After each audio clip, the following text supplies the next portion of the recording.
Mana kita tahu program ini peringkat negeri Johor di bawah tarbiyah Ikram Muda negeri Johor. So kita berharap mudah-mudahan sesi pada malam ini tidak mungkin tak banyak, mungkin sedikit, mudah-mudahan memberikan impak kepada yang berada di setiap kawasan yang berbeza-beza untuk sama-sama menggiatkan, menaikkan semangat mungkin kita, tim kita dan juga rakan-rakan kita, ikhwan-akhwat kita yang berada di tempat kita untuk sama-sama mengembeling tenaga bersungguh-sungguh untuk menggerakkan agenda menambahkan bilangan ahli dan juga rekrutmen a'dha' ataupun ahli baru bagi umur remaja dan juga IPT, kader-kader baru ke dalam jemaah kita insya-Allah.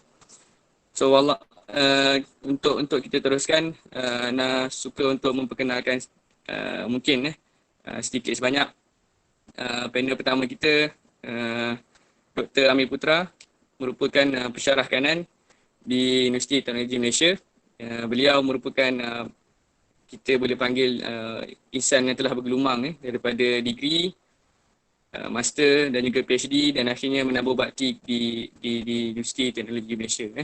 So anak kira pengalaman yang sangat banyak yang boleh kita ambil pada malam ini daripada beliau. Itu untuk panel yang pertama. Panel yang kedua, Cikgu Hidayati. Ana rasa sengit kot dia punya apa tu, kamera tu, sebab dia nampak sengit. Kan Ana seorang je nampak sengit. Cikgu Hidayati merupakan guru sains di Sekolah Tuan Fatimah. Juga antara insan yang banyak bergelumang dengan medan remaja, merupakan sekarang ini pengurusi Ikram Teens yang berjaga hotspot sekolah di Ikram Bandaraya Johor Bahru insya-Allah. So kita akan terus kepada soalan yang mana soalan ini satu tapi dia kepada dua-dua pihak, iaitu Dr. Amir Putra dan juga Cikgu Hidayati insya-Allah. Kita mulakan dengan daripada IPT. Mungkin doktor boleh kongsikan bagaimana UTM secara khususnya dan mungkin ada pengalaman-pengalaman doktor di IPT lain jadi muajir ataupun sebagainya, tahu-tahu mungkin ada pengalaman anak buah di tempat lain dan sebagainya. Macam mana cara ataupun medium yang UTM gunakan ataupun doktor gunakan untuk memastikan kita panggil tarbiyah ni terus berjalan meskipun berlakunya PKP selama 6 bulan 7 bulan. Mungkin doktor boleh kongsikan. Ana persilakan. Falyatafaddal mashkura. Bismillahirrahmanirrahim. Assalamualaikum warahmatullahi wabarakatuh. Alhamdulillah. Alhamdulillah. Nahmaduhu wa nasta'inuhu wa nastaghfiruh wa na'udzu billahi min syururi anfusina wa min sayyiati a'malina. Man yahdihillahu fala mudilla lahu wa may yudlil fala hadiya lahu. Asyhadu an la ilaha illallah wahdahu la syarika lahu wa asyhadu anna Muhammadan 'abduhu wa rasuluh. Allahumma la sahla illa ma ja'altahu sahla wa anta taj'al huzna idza syi'ta sahla. Allahumma la muni'a lima a'taita wa la mu'tiya lima mana'ta wa la yanfa'u zal jaddi minkal jadd. Amma ba'd. Pertama-tamanya nak merakamkan setinggi-tinggi penghargaan kepada yang berbahagia, kita Tuan Moderator, Akhuna Ustaz Syafiq Yusof, merupakan tokoh di Johor lah sebenarnya.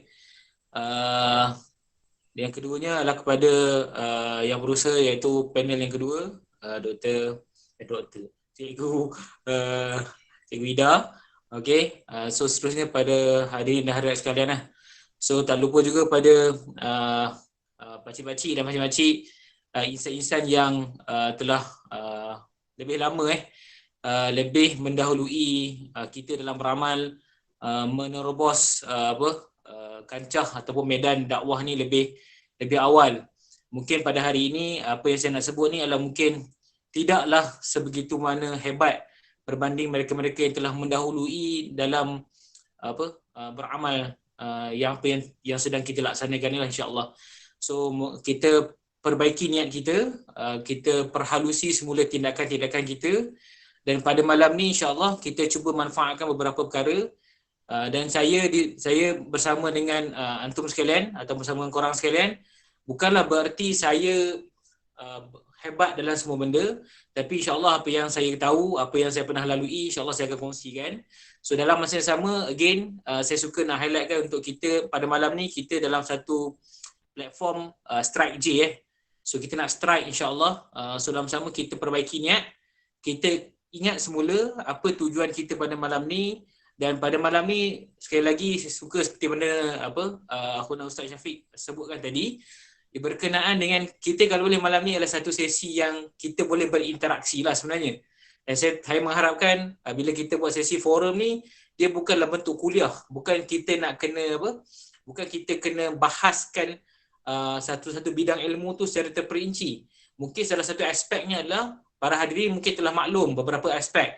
Mungkin kita nak tengok sisi mana yang kita boleh ambil kesempatan pada musim COVID-19 ni, especially pada PKPP ni kan. So kita tengok apa yang kita boleh buat. So itu saya harap menjadi mukadimah kepada permulaan. So minta maaf kalau agak panjang. Cuma yang saya nak tekankan sikit, saya mengharapkan adalah inilah satu sesi forum. Mungkin nanti akhuna Ustaz Syafiq akan buka soalan, dan sekiranya kalau ada nak mencelah ataupun nak bertanya, boleh lah. Saya harapkan pertanyaan tu perlu datang dengan keadaan segera lah. Online ni satu benda yang kita faham. Okay, online ni satu bentuk, kita kata satu platform yang kita tak jangka. Dan even though COVID ni seperti mana kita maklum, kita tak jangka COVID ni akan berlaku. So apa yang berlaku pada hari ini adalah satu bentuk kita kata ni qada dan qadar daripada Allah. Ketentuan yang Allah harapkan, ketentuan yang berlaku ikut atas kehendak Allah dan berlaku pada kita. Dan kita pada mulanya menganggap bahawa COVID ni bukan benda yang kita rancang. Kita tak rancang sebenarnya. Dan even kalau mungkin sebagai pelajar di IPT ataupun pelajar di peringkat sekolah nak ke IPT dan sebagainya, telah ada perancangan yang secara terperinci telah dirancang lah sebenarnya untuk memastikan beberapa perkara tu terlaksana dengan jayanya.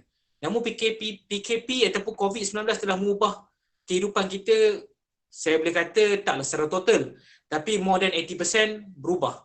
Especially dalam kita punya usrah, tarbiyah dan sebagainya. Kalau kita lihat sebelum ni, saya sikit untuk saya sentuh adalah, kalau kita lihat sebelum berlakunya fenomena COVID-19, apa yang kita boleh harapkan kepada perkembangan ataupun bagaimana bentuk tarbiyah, bagaimana kita menyampaikan ilmu, bagaimana kita tengok sekolah-sekolah, ceramah-ceramah, meeting, mesyuarat di peringkat pentadbiran dan sebagainya, kita nampak semua berjalan secara fizikal. Namun kita akui bahawa dengan berlakunya ini, dia menatijahkan sesuatu yang, adakah dia lebih baik? Saya mungkin kata satu benda yang lebih baik. Kita keluar daripada satu benda yang kita tak sangka-sangka. Dan itu adalah benda yang kita boleh buat pada malam ni. Tak mungkin kalau sebelum ni, kalau kita bincang, jom kita buat forum dengan pelajar-pelajar IPT, dengan pelajar-pelajar yang baru tamat sekolah dan sebagainya, jom kita buat forum. Tak mungkin saya rasa keluar daripada mulut penganjur untuk buat satu forum berbentuk video conferencing lah.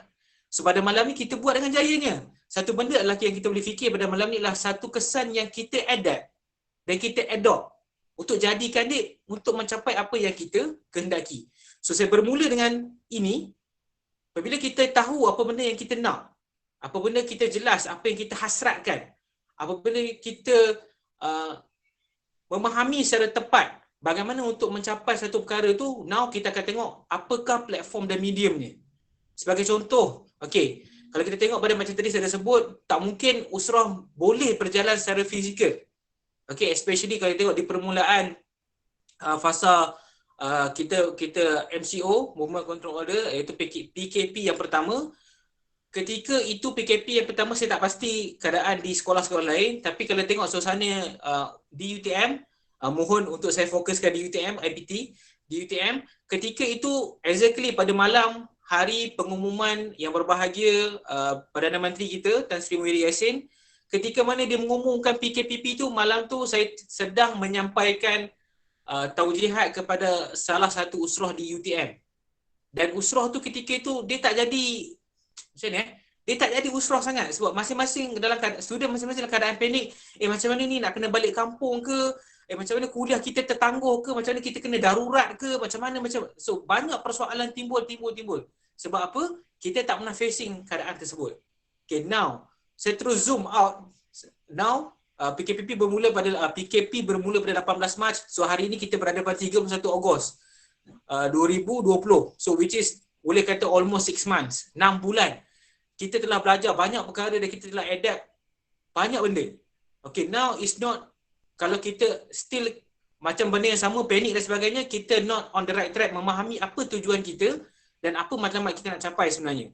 Yes, dalam kehidupan seharian banyak aspek yang kita nak tekankan.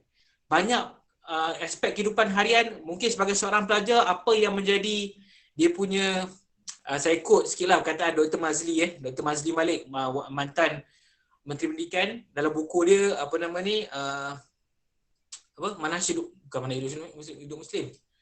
Satu buku, lupa tajuk dia apa. So dia sebut lah tu berkenaan dengan raison d'être. Okay, so sebab dan musabab kita buat satu perkara. Asbab. Okay, sebab dan musabab. Kita perlu jelas, contohnya bila mana kita dalam urusan kehidupan kita, kita sangat-sangat jelas. Saya rasa benda ni sangat-sangat jelas. Bila mana kita nak kena, kita ada kuliah, kita jelas. So kita kena attend kuliah, online. Kita jelas juga bila mana kita kena, adanya ujian. So kita kena buat ujian secara online. Sebab apa? Nak mencapai matlamat, pelajar perlunya juga dinilai. Okay, back to kita punya, secara umumnya tarbiyah. Usrah sebegitu juga. Usrah bukanlah dilihat dalam satu aspek, dia pertemuan mingguan, dia halaqah yang tak ada pun tak apalah. Tak. Usrah ni satu nadi, satu gerakan. Bagaimana kita melihat kelas, bagaimana kita melihat contohnya degree di UTM menjadi satu keutamaan, beri pentingnya juga kita melihat usrah ni sebagai nadi utama yang memastikan kalau kita degree kita boleh capai, pasti aspek lain ataupun perkara kita akan capai dengan lebih baik. So itu yang kita nak tengok. Bila mana kita jelas apa yang kita nak capai, bagaimana kita merealisasikan, dan kita mengharapkan aspek-aspek ini perlu dilaksanakan. Okay, so ia sangat-sangat memberi penekanan kepada kita, bahawa kita bila mana kita nak buat satu benda, contoh usrah mesti berjalan dalam keadaan, yes, kita akui pada bulan pertama, saya boleh kata 2 minggu pertama ataupun sebulan yang pertama, mungkin ada banyak usrah yang tak boleh nak adapt, apatah lagi nak adopt. Okay, so bila mana kita bincang pasal nak adapt, dan bila mana murabi-murabi berkumpul, bagaimana kita bertanya kepada ahli usrah kita, bagaimana kita tanya kepada malum kita tanya kepada nakibah kita, macam mana kita nak buat usrah, ada tak kita bertanya soal itu. Itu aspek yang kedua lah. Tadi soal kita memahami bagaimana kita nak merealisasi, yang keduanya adalah apa tindakan kita. Okay, that's why kalau kita memahami student dalam keadaan panik, sebagai seorang murabi tak boleh panik lah. Okay, dia kena merancang agar dia mesti berjalan. Okay, so bila mana kita jelas akan dua perkara ni, now kita tengok balik bagaimana usrah tu perlu dibuat. So apa yang saya praktikkan adalah, pertama kita kena pastikan usrah online mesti berjalan. Kekerapan macam mana kena bincang. Sebab apa? Ketika mana PKP berjalan, ada sebahagian anak usrah saya, sebahagian ada duduk dalam kampus, dan sebahagian besar ada pulang ke kampung. Ini menjadi satu cabaran. Kerana apa? Kita jelas pada peringkat pertama, faktor internet. Okey, kita buat usrah, kalau contoh kita boleh buat usrah fizikal 2 jam lebih, 2 jam ke 3 jam kita buat usrah. Okey, macam contoh sejam pertama bincang bahan satu, sejam kedua bincang bahan kedua, sejam ketiga kita bincang tentang hal-hal peribadi ataupun tentang perkembangan dakwah yang sedang dilaksanakan. So kita ambil masa tu, kita ambil masa sampai 3 jam. Tapi tak mungkin ketika mana PKP kita nak buat sampai 3 jam untuk usrah belajar. Sebabnya apa? 1 jam, ini data, 1 jam data internet yang digunakan adalah sebanyak 700 megabyte. So itu agak banyak sebenarnya bagi seorang student. Mungkin ada yang keluarga yang berkemampuan, keluarga yang cukup fasiliti dan sebagainya, dia tak menjadi masalah. Tapi ketika belajar IBT, kami mengakui bahawa ramai, dia katakan more than 40% daripada pelajar UTM adalah dari kalangan keluarga yang perlu dibantu sebenarnya. So itu yang menjadi isu bila kita buat usrah agak terhad. Okey, dia menjadi cabaran. Tapi sebagai apa yang kita kena plan, tarbiyah mesti berjalan. Tadi saya cakap tadi, matlamat kita kena jelas apa yang kita nak capai. So usrah mesti berjalan. Now kita keep in touch. Okey, bila kita cakap keep in touch, sebelum ni mungkin apa yang kita buat adalah kita blast apa ni? Contohnya okey, kita akan buat usrah hari Seminit Ahad. lagi kata. Okey, kita akan buat usrah Ahad Seminit minggu lagi depan. kata. Ya, baik. Kita buat usrah Ahad minggu depan. So apa yang kita tanya adalah kepada apa ni madung kita ataupun anak usrah, kita akan tanya okey, minggu depan kita akan bagi semua orang respon. Dia tak boleh macam tu. So now kita kena keep in touch secara direct melalui online.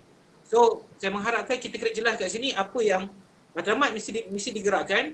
Keduanya kita tahu apa peranan kita, bagaimana nak merealisasikan, ketiganya adalah tindakan-tindakan yang perlu kita buat. So itu untuk soalan pertama tadi lah, insya-Allah. Wallahu a'lam. Okay, jazakallah khair. Untuk pusingan pertama, 2 poin besar yang mungkin kita boleh ambil. Yang pertama adalah mindset kita untuk PKP ni adakah sama seperti kita sebelum PKP, yang mana kita beriltizam untuk sentiasa memastikan wasilah tarbiyah kita semuanya berjalan, terutamanya halaqah ataupun nusrah. Bagaimana kita akan cuba sedaya upaya untuk memastikan juga apa juga halangan yang berlaku. At least poin yang kedua yang kita boleh ambil adalah sentiasa keep in touch. Mungkin ada masalah internet dan sebagainya, sentiasa keep in touch. Okay, untuk pengetahuan semua, kita ada 3 pusingan. Setiap pusingan 20 minit dibahagikan kepada 2 orang panel. Seterusnya kita berterus untuk pusingan pertama ini kepada Cikgu Hidayati, insyaAllah. Soalan yang sama, bagaimana pihak Ikram Teens di BJB ataupun usaha cikgu sendiri, cara medium yang digunakan untuk memastikan proses tarbiyah, wasilah tarbiyah terus berjalan walaupun berlakunya PKP. Dengan segala hormatnya, saya mempersilakan. Okay, Bismillahirrahmanirrahim. Sebelum tu nak tanya, dengar ke suara Ana? Dengar tapi masih sangat. Masih sangat tu lah. Ataupun Ana off saja kamera, boleh tak? Ada slide. Okay, ada slide. Sebelum tu Ana nak tanya, semua orang boleh tengok ke slide yang disediakan? Ada tak? Boleh besarkan. Boleh Design. besarkan, okey boleh. Okey. Lepas tu Okey. height, tekan height. Okay, so Okey. okay, 10 minit kan? Bismillahirrahmanirrahim. So, okay. InsyaAllah Ana Hidayati Harun Rais Abdul Rahman, pengurusi Ikram Teens Bandar Raya Johor Bahru.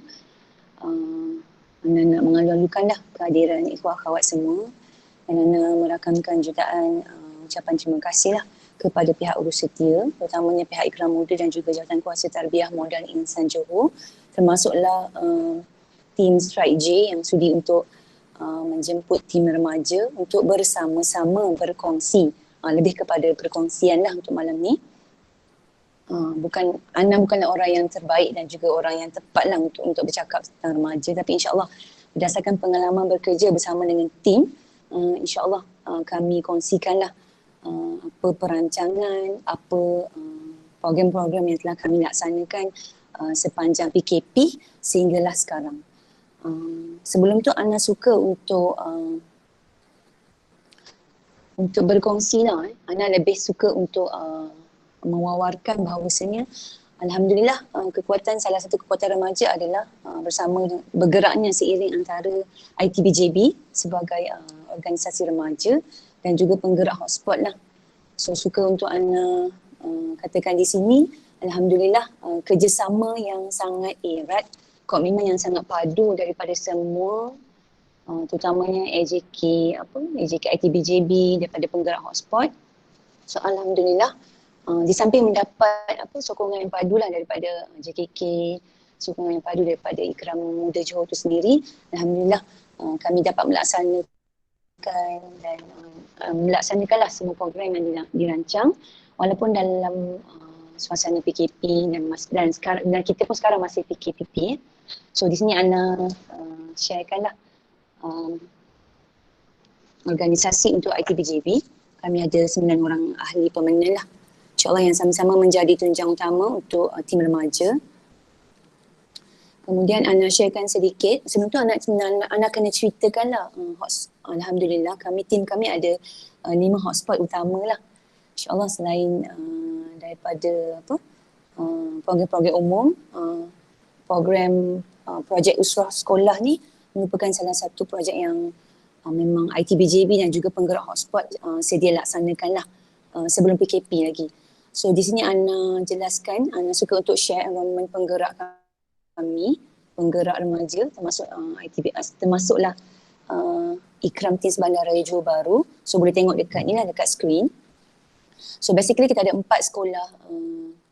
sekolah asrama dan 1 sekolah harian biasa lah. So ni antara bilangan ikhwah akhwat yang terlibat. So Alhamdulillah termasuk tim Ikram Teens Bandaraya Johor Bahru dan penggerak lebih kurang ada 35 ikhwah akhwat yang bersama-sama merancang, bersama-sama melaksanakan program tak kira masa PKP ataupun tidak lah. Okey, dan seterusnya ni suka juga Ana nak jelaskan seperti tadi. Sebenarnya kerja ni kerja tim lah, bukan seorang, bukan individu, tidak. So seperti mana yang antum semua tahu, Alhamdulillah kerana kerjasama, komitmen yang padu, Alhamdulillah semuanya berjalan lancar lah. Okey, sebenarnya sebelum PKP tu kami sempat lah minggu yang terakhir sebelum PKP, seingat Ana 18 hari bulan. So kami sempat kali terakhir sebelum PKP bermula ada usaha gabungan di antara teknik dan juga STF untuk adik-adik tingkatan 5. So kami sempat berkesempatan, Alhamdulillah, lebih kurang 2-3 hari sebelum diumumkan PKP tu, kami laksanakan satu program khusus untuk adik-adik tingkatan 5 lah kalau tak silap, di antara adik-adik usrah teknik dan juga usrah STF lah. So sempatlah untuk beberapa program dilaksanakan selama 2 hari 1 malam kalau tak silap Ana. Antaranya usrah gabungan antara teknik dan STF dan juga program rehla dan juga program ziarah lah. Yang ni lebih kepada macam mana kita tak nak adik-adik ni dia kenalannya adik-adik teknik, adik-adik STF sahaja. So di kesempatan yang ada waktu tu di permulaan cuti, kami sediakan satu program, satu ruang untuk adik-adik teknik lebih kenal dengan adik-adik STF lah. So daripada situ wujud satu ruang bahawasanya mereka ni tak adalah usrah sesama mereka sahaja lah. Okey, seterusnya bila diumumkan PKP tu start 18 hari bulan, Ana akuilah Ana macam agak stuck sekejap sebab kami dah plan lebih kurang untuk penggal pertama bulan 1 hingga bulan 6. Tapi lah Allah sebaik-baik perancang, mungkin ada yang terbaik lah di sebalik kemah PKP ni. So kami sempatlah sempatlah untuk merancang. Yang paling penting bagi kami, walaupun PKP, still usrah tu at least berjalan paling kurang 2 minggu sekali lah.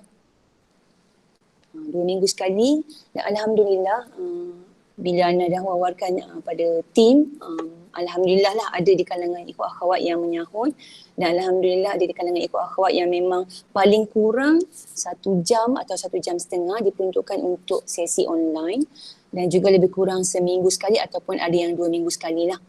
So far Alhamdulillah walaupun PKP masih lagi boleh berjalan lah. Walau macam mana pun ada juga adik-adik yang tak dapat join sebab kita fahamlah PKP ni dengan masalah device-nya, masalah handset, masalah tak cukup handset, masalah terpaksa berkongsi handset dan juga masalah internet. Tapi Alhamdulillah walaupun tak semua ada, at least sekurang-kurangnya separuh daripada ahli usrah tu boleh join lah. Okey, seterusnya ni di antara media-media yang kami guna lah.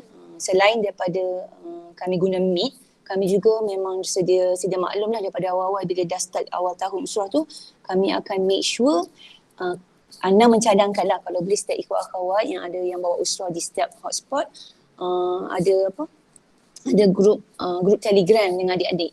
So at least senang nak berhubung sebab kami akan berhubung dengan dengan adik-adik. Kadang-kadang ada yang tak ada handset, so hanya ada PC, so why not kita just contact melalui Telegram lah.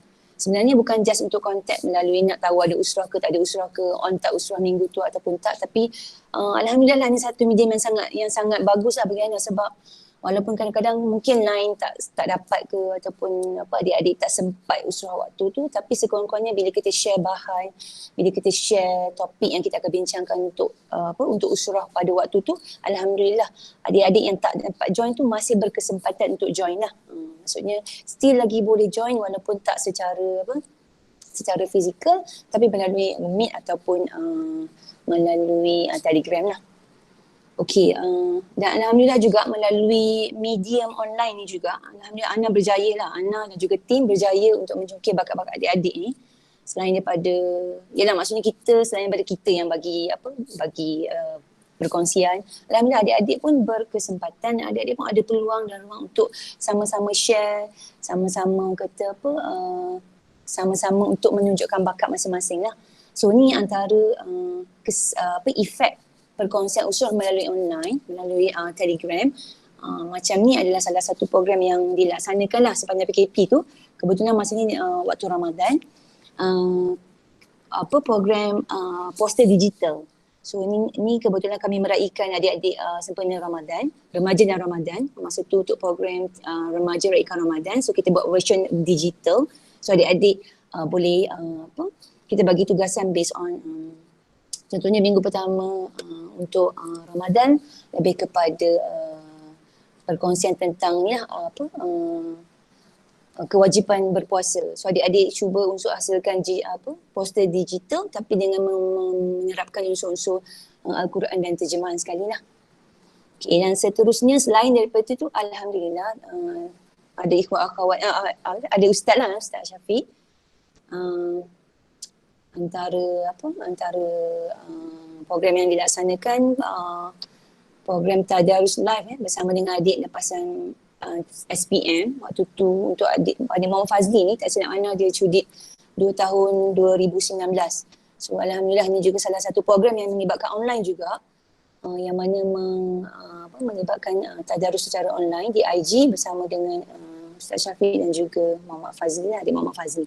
Selain daripada tu kami juga mendapat sokongan lah daripada pengarah Ikram Teens Johor. Maksudnya Ikram Teens Johor pun ada buat program-program yang melibatkan digital dan juga online lah. So alhamdulillah adik-adik ni dapat join dan ada di antara adik STF yang berjaya lah. Salah satunya pertandingan Ramadan Gambar Hebat lah. Dan juga di pihak ITBJB sendiri pun kami walaupun secara online tetap mengadakan pertandingan dan juga program 3R Remaja Raikan Ramadan version version internet, version digital yang melibatkan Ramadan Challenge. 1 minit lagi guys. 1 minit lagi. Okey, so ni di antara program-program yang daurah dan juga program umum yang mana melibatkan adik-adik 01. Yang sebelum tu kami suka untuk sebutkan sekali, adik-adik ni ada yang dah naik 01. So ni antara yang ni lah untuk daurah IPT contohnya, dia orang sekali lah join dengan adik dengan kakak-kakak abang-abang IPT lah. Okey. So sini tu dululah kot. So nanti next insyaAllah sambung lepas ni. Allahuakbar. Okey, jazakillahu khair di atas jawapan kepada soalan pertama. Jika ada sebarang soalan nak terus boleh, ataupun siapa yang nak bertanya boleh tulis di ruangan chat insyaAllah. Baik, kita teruskan kepada soalan yang kedua, iaitu soalannya adalah sebagaimana yang kita maklum ada segelintir bandar umum kita ataupun mutarabi kita mengalami kesukaran untuk join usrah, halaqah ataupun program-program yang kita buat secara atas talian. Jadi macam mana pihak mungkin UTM sendiri ataupun usrah doktor sendiri, apa inisiatif yang diambil untuk walau macam mana pun terus menyantuni adik-adik ni, walaupun yalah kita faham ada banyak kekangan halangan yang berlaku. Mungkin doktor dah sebut tadi keep in touch tapi mungkin boleh detailkan lagi macam mana cara-cara yang doktor ataupun pihak UTM buat untuk terus menyantuni adik-adik ni walaupun tidak berjumpa secara face to face dan PKP. Ana mempersilakan pada tafadhal masykurah Dr. Amir.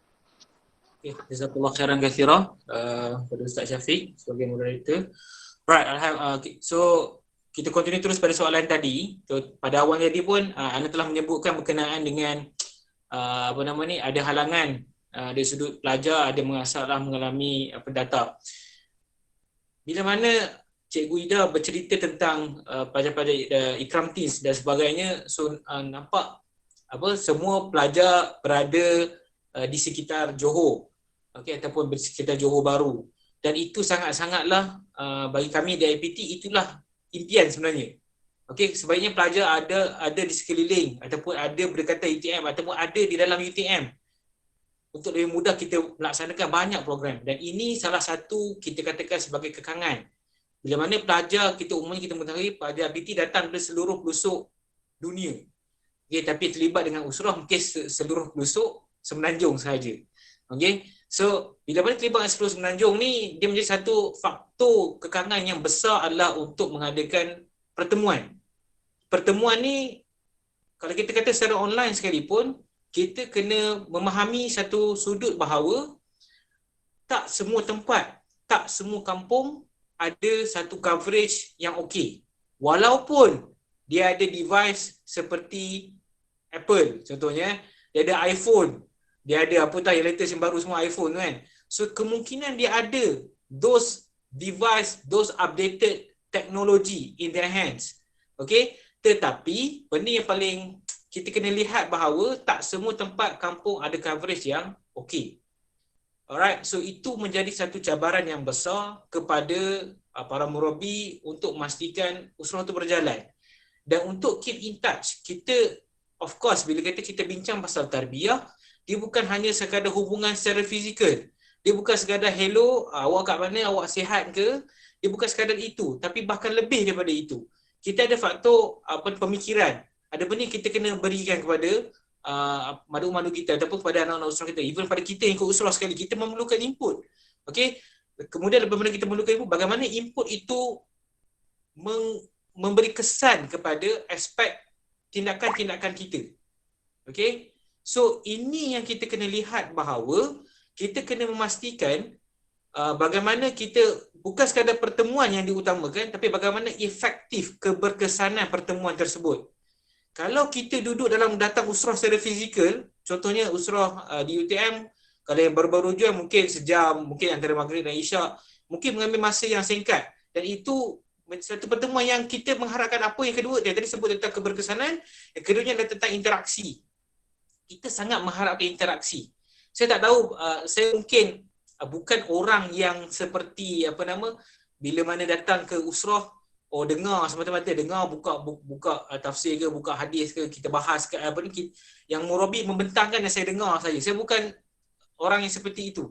Okey, saya sangat-sangat meraihkan konsep dialog, konsep discussion, konsep diskusi, konsep kita berbincang secara bersama. Yes, murabi akan buat bahan, bagaimana murabi akan menghala dan sebagainya, tapi saya lebih mudah untuk buat konsep approach diskusi. Kita berbincang. Itu yang menyebabkan pertemuan tu akan lebih rancak. This is where kita tahu bagaimana madu kita sama ada dia respon dia okey ataupun tak. Bagaimana keadaan dia. Okay, ini salah satu yang menjadi kesukaran, menjadi halangan terbesar bagi kami di IPT untuk satunya adalah tentang keberkesanan, keduanya interaktif ataupun interaksi antara sesama ahli dengan baik. That's why kita tak boleh mengharapkan pertemuan usrah semata-mata sebab apa dia berlaku dengan singkat, sebab faktor data tadi. Okey, dan antara lain adalah berkenaan dengan susunan masa. Bila mana pelajar-pelajar IPT ni umumnya balik kampung, tak semua orang dalam keadaan yang family dia kita kata serba lengkap. Kita katakan serba semuanya ada. Dan ada keluarga yang bila mana dia balik ke tempat tu, dia duduk ke rumah flat contohnya. So keadaan coverage tak mudah. Ibu dengan keadaan ibu dia perlu bekerja, ayah dia perlu bekerja, dia perlu jaga adik-adik dia. Susunan masa untuk dapatkan orang-orang kita dapat satu masa yang lama tu sangat-sangat sukar. Ada yang sampai ke tahap itu. Itu bagi pelajar-pelajar baru yang baru join UTM. So kita menghadapi contohnya pelajar-pelajar baru bila mana kita buat face to face, contohnya saya ada satu halaqah yang saya buat dengan pelajar tahun 1, ketika mana face to face okey alhamdulillah. Tapi ketika mana berlakunya PKP, dia rasa down, dia rasa belajar, dia tak tahu macam mana dia nak komit dengan belajar. Belajar tu telah efek dia punya, kenapa dia nak join tarbiyah dan sebagainya. So ada juga kesan-kesan itu. So bagaimana kita tackle? Dia tak boleh tackle guna cara kita approach cara A untuk semua orang. Tak. Bila PKP ni kita kena lebih, bahasanya kreatif. So kita kena lebih kreatif. Sebab apa? Kita balik pada poin yang awal saya sebut tadi tentang mindset. Kita kena memastikan ini mesti berjalan. Okey, saya masuk kepada inisiatif ataupun cadangan yang dibuat adalah berkenaan dengan approach, contact. Kita kena pastikan dia ni okey ke tak. Kalau dia tak okey, kalau kita contact dia tak dapat, so apa kita nak kena buat? Kita akan rujuk kawan-kawan terdekat. This is where kita approach. So tarbiyah ini bukan sekadar kita memastikan ahli usrah itu dalam keadaan baik. kita kena juga pastikan dia buat apa yang sepatutnya. Kalau dia kebajikan dia tak terabas, so kita kena pastikan kebajikan dia baik. Hubungan dia dengan keluarga, adakah dia bila dia balik kampung hubungan tak okey? So semua tu kena dipastikan. So that's why murabi kena check. So kita kena pastikan, kalau contoh kita ada masalah, kita sebagai mutarabi, kita ikut usrah. So apa tindakan kita? Kita kena respon kepada nakib-nakib kita. Just take a few second, just tap, Assalamualaikum bang, saya tak sihat, saya ada masalah gini-gini. So just share. So itu yang diperlukan sebab dia kita nak konsep interaksi. Keduanya adalah kita buat dari sudut bila mana kadang-kadang menjadi kesukaran untuk kita buat secara lama, dan kita akan buat konsep problem based learning lah. Maksudnya based on project ataupun task. Kita bagi satu masalah, so contoh kalau kita nak buat projek dakwah kat sini macam mana? So kita create the discussion. Dalam sama nanti kita akan isi apa-apa. So that's kita buat cara macam ni kita nak kerapkan berlakunya pertemuan. Okey, kemudian kita kena ada planning. So plan apa yang setiap ahli perlu buat, baca buku apa nak kena habiskan, amal dia seharian macam mana. So itu yang perlu diperketatkan. Okey, so just mesej hari ni. So mesej tazkirah, mesej dakwah itu yang boleh dibuat. Satu benda yang penting yang saya ingin sebut bahawa bila mana kita di fasa sekarang, kita perlu realize ini tanggungjawab. Kita orang yang ikut tarbiyah, kita yang orang untuk melaksanakan tugas-tugas para nabi, para anbiya, merealisasikan apa yang telah Allah berikan kepada kita. Okey, menjadikan itu sebagai kalimatullah hiyal ulia, kalimah Allah yang paling tinggi. Kita nak itu yang kita laksanakan. Dulu kita kata untuk menyentuh orang, untuk menyapa orang, untuk tegur orang, untuk sampaikan sesuatu pada orang sangat-sangat suka. Sebab apa? Kita perlu bertemu. Tapi now pada hari ini, kita ada all this technology, kita ada all this device dekat tangan kita. Tanggungjawab makin besar sebenarnya. Allah akan tanya kita, dulu kita merasakan bahawa tak boleh nak buat, tak ada masa nak jumpa orang. Now kita ada plenty of masa. Benarlah firman Allah, wal as. Okey, wal as. Ibaratnya perahan masa. Masa tu dah makin habis kan. Perahan buah limau kan. Kalau Ustaz Umar Rehan dia buat tu perahan buah limau. So masa tu ibarat dalam buah isi air dalam buah limau tu dia diperah dia makin kurang. That is wal as. Benarlah firman Allah, kita bertarung dengan masa. Wal as innal insana lafi khus. Sesungguhnya manusia dalam keadaan kerugian. Bila ada teknologi dan sebagainya, kita merasakan bahawa ya Allah, apa yang sedang aku lakukan. Especially kami di IPT agak bila mana PKP kemudian ada berlakunya fasa gap 2 minggu tak ada kelas, kemudian berlakunya fasa kita ajakkan semester, kita buat online exam dan pelajar kita berada di rumah. So perancangan yang dibuat, kalau kata saya memang banyak yang berubah. Dan kita terpaksa berstrukturkan semula dengan kita mengakui bahawa banyak perkembangan ahli yang perlu dititik beratkan, penambahan ahli dan sebagainya. So itu menjadi kesukaran yang besar. Tetapi ini membuka satu ruang yang kita boleh menyapa orang lebih ramai.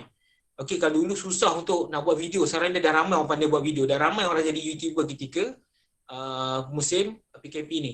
So dengan apa yang saya highlightkan tadi, saya mengharapkan adalah kita perlu jelas apa yang kita nak buat. Apa yang kita harapkan itulah yang kita kena laksanakan. Dakwah dan tarbiyah yang kita selalu bincangkan adalah bukan soal aku dah ada nak usul aku tinggalkan. Tak, dakwah mesti berjalan. Dan kita akan ditanya oleh Allah apa yang kita telah buat dengan ada semua kemudahan yang telah Allah berikan ini. Saya tinggalkan jawapan kepada antum. Semoga antum dapat berfikir bagaimana kita nak menghadapi persoalan sebegitu. Wallahu a'lam. Baik, jazakallah khair kepada Dr. Amir. Anda suka untuk ambil lagi 2 poin yang besar bagi kita, iaitu yang pertama tadi yang seperti Dr. Amir sebut berkaitan dengan kreativiti. Mungkin yang sebahagian daripada kita rasa dah berkejaya. Kalau kita pergi tempat kerja sudah tentu kita akan fikirkan macam-macam cara untuk kita upgrade jawatan kita, upgrade kedudukan kita, melakukan tugas yang diberikan oleh orang atasan kepada kita dengan sebaik yang mungkin. Tapi adakah kita berbuat sedemikian dengan sekreatif yang boleh terhadap program-program tarbiyah kita, anak usrah kita dan juga mutarabi kita. Dan poin yang kedua adalah seperti Dr. Amir sebut berkaitan dengan tanggungjawab. Kalau kita merasakan tanggungjawab ini adalah tanggungjawab seperti kita berada di tempat kerja, yang mana kita akan cuba melaksanakan segala yang diberi, amanah yang diberi sebaik mungkin. Begitulah juga kita cuba implement kepada program-program tarbiyah kita, anak usrah kita, walaupun kita tidak dapat bayaran lah. Okay.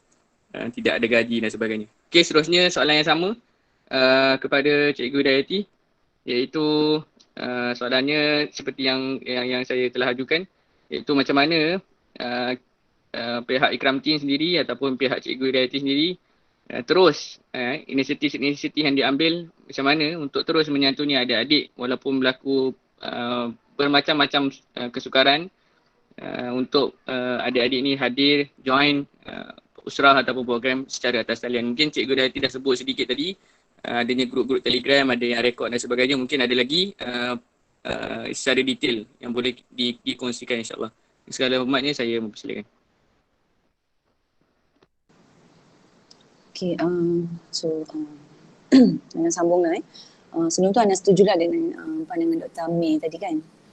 Dr. Amir cakap dengan kemudahan teknologi yang ada, so why not kita menggunakanlah kelebihan daripada sudut internet, teknologi tu untuk kita adaptasikan usrah walaupun waktu PKP lah Namun Ana tak menafikanlah di kalangan adik-adik especially daripada hotspot ada juga yang ada masalah seperti terpaksa berkongsi device, berkongsi handset dengan adik-beradik yang lain ataupun dengan parents, ataupun mungkin di kalangan adik-adik tu ada yang line bermasalah line agak jauh, duduk di kampung sebab kebetulan waktu tu cuti sekolah kan.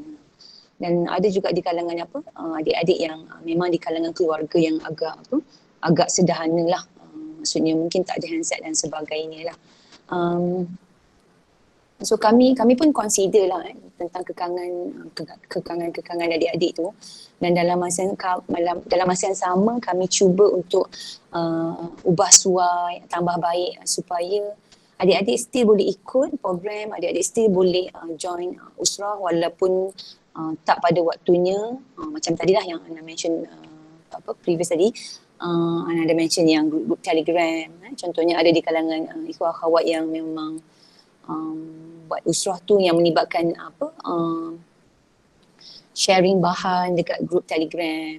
So maksudnya walaupun waktu tu adik-adik tak join usrah, mungkin disebabkan masalah teknikal, masalah line, masalah handset, tapi adik-adik masih boleh refer lah, masih boleh tengok lagi grup-grup Telegram yang ikhwah akhwat ataupun yang nakib-nakibah mereka share apa-apa perkongsian tentang usrah sebelum itulah. Dan di samping tu juga sebenarnya disebabkan memikirkan kekangan adik-adik, especially daripada sudut line ke, daripada sudut handset ke.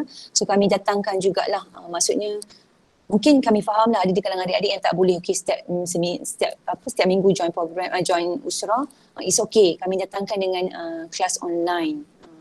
Kelas online bulanan, maksudnya lebih kurang dalam 2 minggu sekali ada kelas tadabbur. Kami datangkan dengan program yang mana remaja bertadabbur ni kami jalankan lebih kurang 2 minggu sekali lah. Waktu tu kebetulan bulan Ramadan. So mengambil peluang dan ibrah daripada Ramadan, so kami datangkan kelas tadabbur ni khusus untuk adik-adik lah. Juga salah satu platform lah untuk buka ruang pada adik-adik yang tak dapat join usrah setiap minggu tu untuk join kelas tadabbur. Dan untuk kelas ni bukan saja adik-adik usrah yang hotspot yang 2020, tapi ada juga adik-adik lepasan Cudip, lepasan IPT yang 2018, yang 2019. So maksudnya adik-adik, contohnya adik-adik teknik yang 2020 tu still dapat jumpa secara maya, secara online dengan kakak-kakak diorang yang Cudip ni apa kak? Cudip ni apa? Cudip. Okey, Cudip. Okey, Cudip ni program untuk lepasan pelajar tingkatan 5 lah. Program CUDIPT. So adik-adik yang tingkatan 5 dah habis SPM, biasanya diorang akan dikumpulkan untuk 3 siri utama lah. Siri pertama, siri kedua dan siri ketiga yang kami plan sebelum mereka masuk U. Salah satu faktor utama dan rasional utama kenapa program Cudip tu diadakan adalah untuk memberi pendedahan especially kepada adik-adik hotspot kita, di kalangan hotspot adik-adik yang join usrah ni, tentang tentang IPT kos dan juga penerusan usrah yang sesuai lah selepas mereka dah masuk U nanti. At least mereka dah dapatlah guideline, boleh direct jumpa PIC ataupun person in charge IPT, yang mana salah satu slot utama untuk student ni adalah pameran IPT lah. So orang-orang IPT yang mana kita jemput di kalangan ikhwan akhwat kita juga akan memberi penjelasan tentang kos-kos yang sesuai lah untuk adik-adik. So maksud dia kat situ dah ada permulaan hubungan lah adik-adik hotspot dengan kakak-kakak ataupun PIC di IPT lah. Okay, so berbalik kepada kelas online ni, rasionalnya untuk bantu adik-adik yang tak dapat join usrah setiap minggu tu, at least mereka join kelas online, especially yang kelas bertadabbur ni lebih kurang 2 minggu sekali lah. Kelas ni dikendalikan oleh Ustazah Nur Raihan. Dan alhamdulillah lah, so far kelas remaja bertadabbur ni antara kelas yang agak mendapat perhatian lah daripada adik-adik. Sebab banyak persoalan tentang isu-isu aurat, ikhtilat, isu-isu berkaitan dengan tadabbur Quran. Alhamdulillah lah, mereka banyak bertanya dan macam agak aktif lah. So kami rasa macam alhamdulillah program ni wajar diteruskan lah. Okey, seterusnya kami pun faham ada di kalangan adik-adik, especially kalau macam adik-adik Tun Said Nasir Ismail tu, one of the hotspot yang sekolah harian biasa. Kami dah lama dengan sekolah TSNI tu. Sekolah tu pun lebih kurang dalam 3-4 tahun lah dengan kami. Sebelum Ana jadi pengurusi lagi memang dah sedia repo yang baik dengan tim ITBJB. So kami tak nafikanlah di kalangan adik-adik di situ yang mana ikut program kami tu ada di kalangan yang agak susah lah, yang perlu kita bantu. Dan salah satu kebiasaannya untuk setiap tahun kami akan ada 3R lah, tapi memandangkan remaja raikan Ramadan, memandangkan PKP ni kami tetap on juga. Alhamdulillah ikhwah akhwat, nakib-nakibah mereka sedia kontak dengan parents, sedia kontak dengan adik-adik dahulu sebelum kami ke rumah waktu tu bulan Ramadan untuk serahkan bingkisan Ramadan lah. Dan alhamdulillah ni antara ikhwah akhwat yang terlibat. Yang Ana rasa alhamdulillah lah, Ana ucapkan terima kasih pada ikhwah akhwat yang turun Padang masa ni. Waktu ni memang kritikal juga, masih PKP lagi. So Ana seperti biasalah, masa tu Ana memang tak ada di JB lah, masa tu Ana di kampung. Tapi alhamdulillah komitmen yang padu, kerjasama yang sangat bagus yang padu daripada ikhwah akhwat penggerak hotspot, alhamdulillah berjaya lah untuk kita serahkan bingkisan rahmah ni, bingkisan Ramadan kepada adik-adik, especially untuk adik-adik TSNI dan juga adik-adik teknik.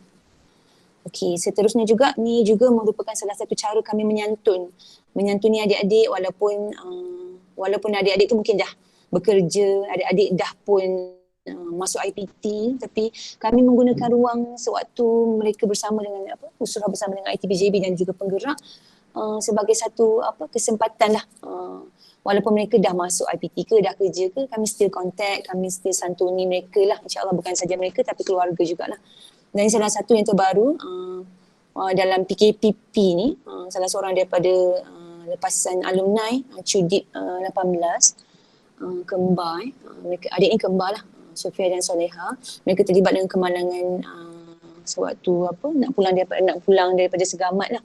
So alhamdulillah ikhwah akhwat JB penggerak-penggerak hotspot banyak membantulah, menyumbangkan, dan Ana mewakili tim remaja bersama dengan bekas nakibahnya Ustazah Raihan masa tu ke rumah dia lah dan sempat berjumpa dengan keluarga dia dan mereka malu-malukan dan mengucapkan jutaan terima kasih lah walaupun kami dah lama, maksudnya sebab adik Soleha dengan Safiah ni dah bekerja sebagai ustazah di sekolah agama, tapi alhamdulillah lah mereka masih lagi dengan kita dan insyaallah akan still berhubung lah walaupun mereka dah bekerja. Dan ni untuk antara adik-adik yang dah selamat, adik-adik Cudip 2018-2019 yang dah selamat masuk IPT. Yang sebelum ni ikhwah akhwat kita santuni, dan kalau boleh tengok ada ikhwah akhwat luar kawasan masa tu, tak silapnya siapa Ustaz ni akhwat ni, saya lupa namanya, tapi dia akhwat Skudai. So dia bawa usrah adik-adik di daerah sana lah sekejap sebelum adik-adik masuk IPT lah.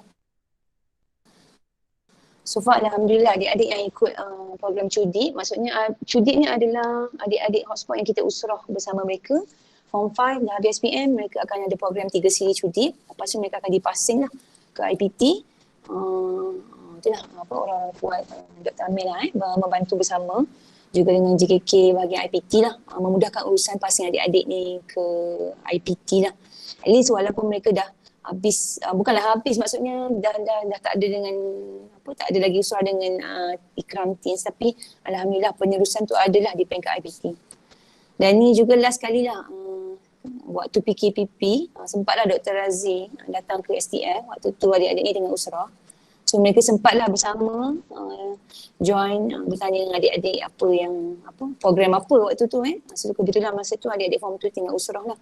So Ana rasa walaupun ni mungkin satu kelebihan untuk STF lah, sebab kami STF memang bawa Usrah di sini. So adalah rezeki walaupun dah habis fasa online tu, sebab kami boleh direct dengan adik-adik. So kami tetap menjaga SOP dan alhamdulillah Allah mudahkan lah. Dan mudah-mudahan maksudnya surah ni dapat diteruskan lah. Tak kira lah sama ada fizikal ke, sama ada online ke. Cuma Ana yakin untuk terlalu ideal bila buat online tu mustahil lah. Sebab kita pun faham kekangan ikhwah, akhwat, nakib-nakibah tu sendiri. Dia pun ada kekangan. Even adik-adik pun ada kekangan masing-masing. Tapi insyaAllah kita cuba sesuaikan. Kita cuba susun supaya at least adik-adik ni tak ke mana-mana lah. Mudah-mudahan walaupun masa PKPP tu secara online, mudah-mudahan setia dengan kita lah, tak larilah harap-harapnya, insyaAllah. So rasa itu sajalah untuk soalan yang kedua. Pada Cikgu Dayati, kita dah ada beberapa soalan tapi Ana tak akan terus sekarang. Kita akan pergi round pusingan yang terakhir, yang mana mungkin bagi pusingan terakhir ni kedua-dua panel boleh kongsikan, mungkin ada sedikit sebanyak anak-anak kata SWOT ataupun timeline ke, ataupun apa-apa yang boleh menjadi bekal ataupun semangat yang telah Antuma lakukan di medan IPT ataupun medan remaja untuk dibawa oleh para peserta yang dengar pada malam ini ke kawasan masing-masing. Okay, dipersilakan Dr. Amir Putra.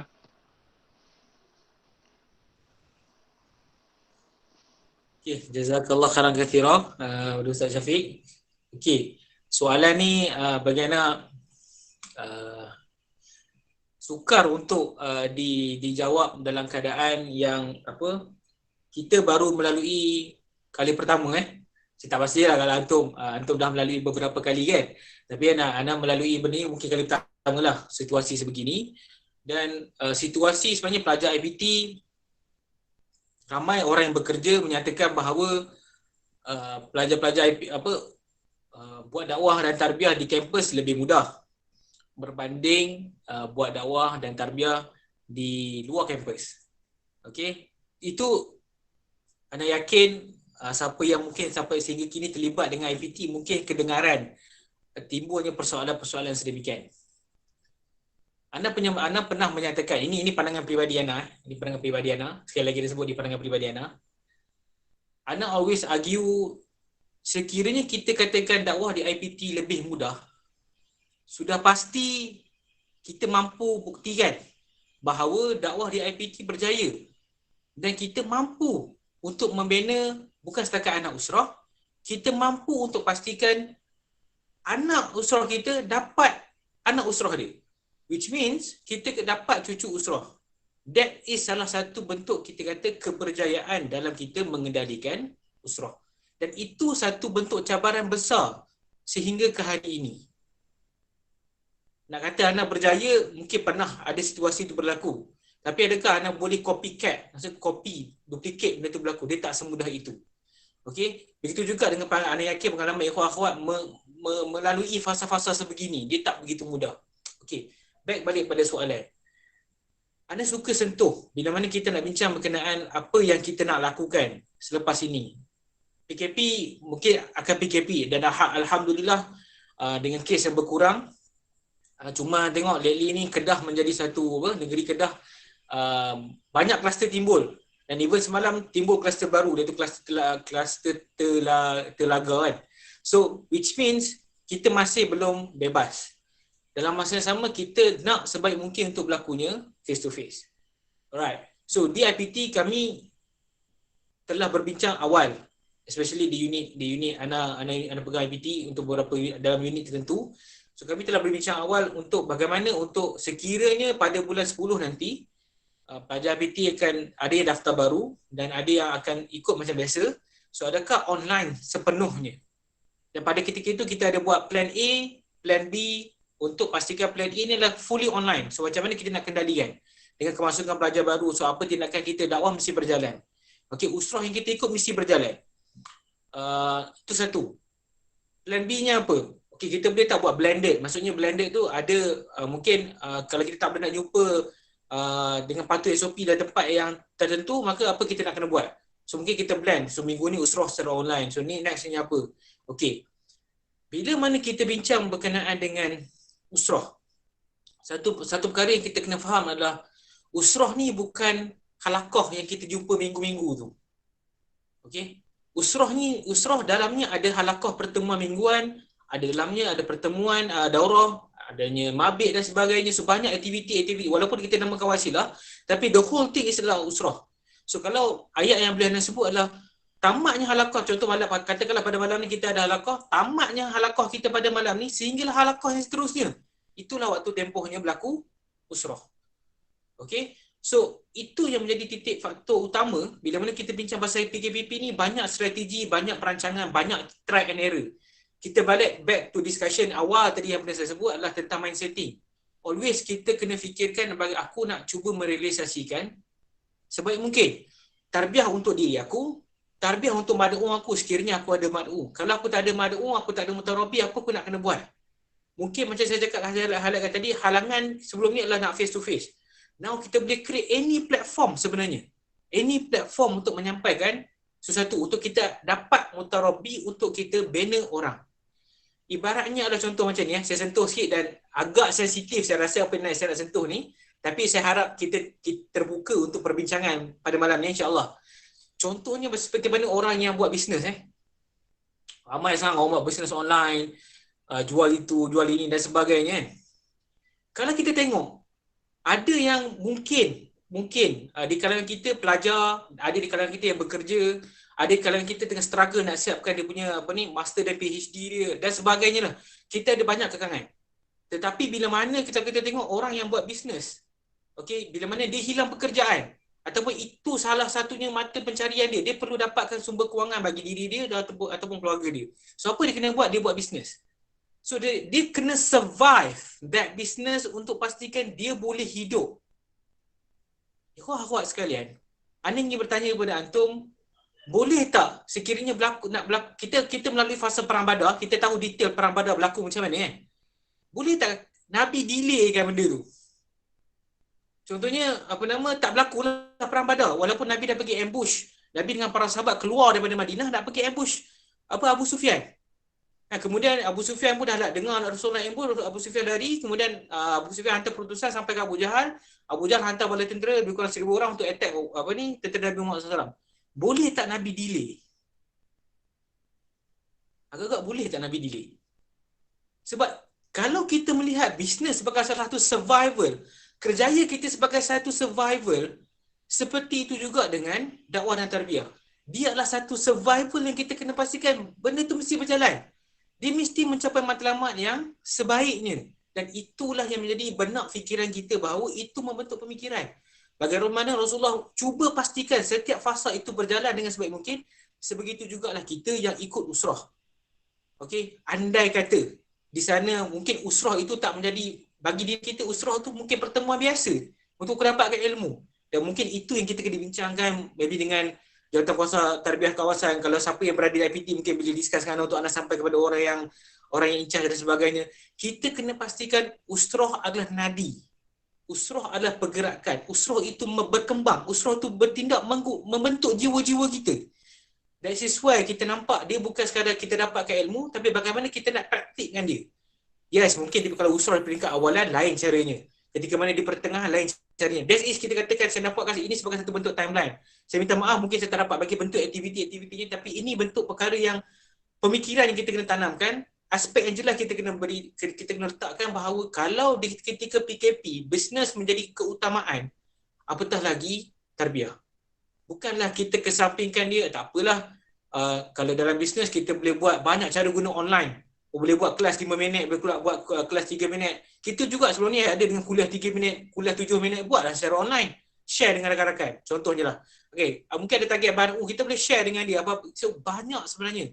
Dan saya nak highlightkan adalah, jadi kalau dakwah ni bukan sekadar benda yang kita sampingkan, tapi dia adalah satu benda yang kita nak capai matlamat yang lebih besar.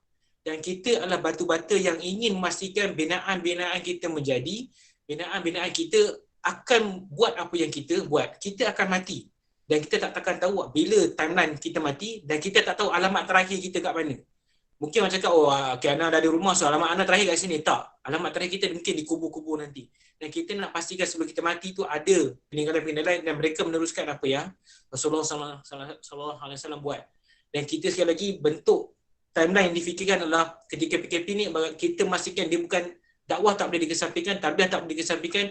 Jadikan ni sebagai satu bentuk nadi, satu yang membentuk jiwa, satu yang always kita semangat ke arah itu. Kalau tak, please discuss. Saya sangat-sangat terbuka untuk discuss bagaimana kita nak capai perkara itu, sebab saya meyakini tarbiyah kita adalah satu sistem yang solid. Mungkin kita ni manusia kan, ada kelemahan-kelemahan, tapi again dengan discussion, dengan banyak berbincang, dengan banyak bermuayashah, saya meyakini ini akan menambah baik urusan dakwah dan tarbiyah. Sekali lagi berkenaan dengan timeline dan sebagainya, seperti tadi saya sebut, di IPT kami ada beberapa timeline, skop dan sebagainya, dan bila mana perubahan fasa PKPP ni sedikit sebanyak akan mengubah plan yang asal. Dan kalau di peringkat IPT, KPT iaitu Kementerian Pengajian Tinggi, ada keluar garis panduan bahawa pelajar universiti akan decide. Sekarang ni kita ada 3 mode untuk pelajar datang ke kampus, sama ada mode pertama fully online, pelajar tak perlu datang ke kampus, ataupun pelajar datang ke kampus tapi kelas masih fully online. Keduanya adalah pelajar duduk di rumah, keduanya adalah face to face seperti biasa dengan patuh SOP, dan ketiganya adalah blended. Pelajar duduk di college, sekiranya ada keperluan untuk ke kelas, tapi ke kelas. Bila ni macam kelas tu mula tak boleh patuh SOP, maka dibuat secara online. Tapi bagi kita di tarbiyah, kita kena fikirkan ruang. Kita kena fikirkan bagaimana kita boleh merealisasikan, bagaimana kita nak buat program-program tajmid kita dan sebagainya. Dan itu yang menjadi, kita kena try and error ikhwah. Supaya ini kreativiti ni apa? Dia satu proses yang dia tak mungkin lahir kalau kita tak jelas apa kita nak capai. Okay, bila kita tahu nak ke mana, dan kita akan pastikan nak dapat kita nak ke KL, jalan jam jalan darat, mungkin nak highway ataupun apa, ikutlah. So kita fikir option-option yang ada supaya kita boleh merealisasikan matlamat yang kita hasratkan. Wallahu a'lam. Okay, tepat pada masanya. Jazakallah khair kepada Dr. Amir. Saya rasa mindset yang perlu kita perbaharui. Mungkin kita surrounding kita tak berapa nak kuat. Kitalah yang kena menjadi orang yang menjadi magnet yang akan menjadi inspirasi kepada ikhwah-ikhwah kawasan kita, terutama golongan muda, untuk terus menggerakkan nadi jemaah ini, iaitu golongan akan datang kader-kader yang daripada relung-lerung ataupun medan remaja dan IPT yang akan kelak menjadi pewaris-pewaris kepada dakwah kita, insyaAllah.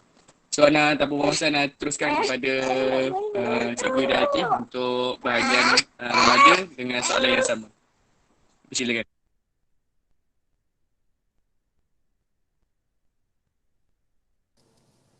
Okey, untuk soalan yang terakhir, Ana sebenarnya suka nak share slide jugalah. Tapi ada masalah sikit sebab technical problem. Tapi tak apalah, Ana direct je lah. So far Ana tak nafikan lah untuk penggal kedua 2020 ni kami memang ada plan lah. Walaupun masih ada kekangan PKP, PKPP, PKPB, tapi alhamdulillah Ana berkesempatan lah untuk berbincang bersama dengan tim, especially daripada tim ITBJB sendiri, daripada tim penggerak hotspot itu sendiri. So alhamdulillah kami berkesempatan lah untuk mencadangkan beberapa pelan tindakan lah untuk fasa untuk second semester 2020. Walau macam mana pun kami masih takluk lah kepada perubahan-perubahan KPM tu sendiri lah. Sebab sebelum ni macam form 4 saja yang naik, form 4 dengan form 5. Form 5 dulu yang naik. So tak ada masalah lah, maksudnya slow step by step lah. Kemudian form 4 naik dan sekarang dah semua dah naik lah. So dia sedikit mengganggu kami lah kalau sebelum ni adik-adik di rumah. So maksudnya kita boleh online, usrah online, program online, tak ada masalah lah. Kita setting je, cakap di apa, kita direct di Telegram nak bila nak usrah, bila nak program dan sebagainya. Tapi once adik-adik semuanya dah balik ke sekolah, so dia macam mengganggu sikit lah proses kelancaran usrah online kalau untuk usrah lah.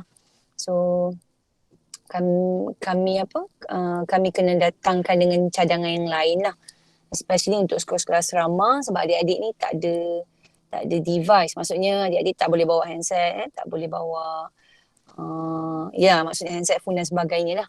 So mungkin untuk kekangan tu kami kena jumpa pihak pengurusan, especially untuk pengurusan sekolah teknik, untuk KVPET, untuk STF, untuk inilah sport-sport yang lain jugalah. Tapi untuk setakat ni kami cadangkan kami akan meneruskan kelas tadabbur seperti biasa. Mungkin audiensnya kami tetap akan audiensnya kepada adik-adik lah.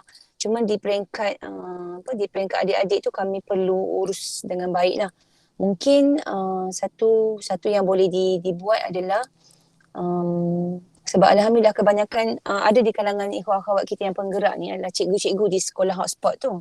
Jadi so mungkin satu caranya cikgu-cikgu membantulah kot. Contohnya mengumpulkan adik-adik. Lepas tu kita still masih boleh buat online, cuma perlu disusun lah macam mana pergerakan adik-adik di sekolah tu. So memerlukan bantuan guru-guru, especially ikhwan akhwat yang berada di sekolah hotspot lah. So kalau ikutkan kepada slide Ana ni, kami akan meneruskan program kelas tadabbur seperti biasa. Kelas tadabbur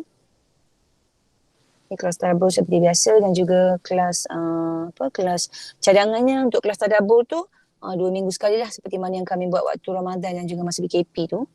Kemudian untuk usrah online pun seperti biasa, cuma macam Ana cakap tadi lah, Ana terpaksa minta bantuan guru-guru yang sedia ada yang menjadi penggerak hotspot di sekolah hotspot masing-masing untuk membantulah menguruskan contohnya kumpulkan adik-adik di library ke, kalau macam STF macam itulah sebelum ni.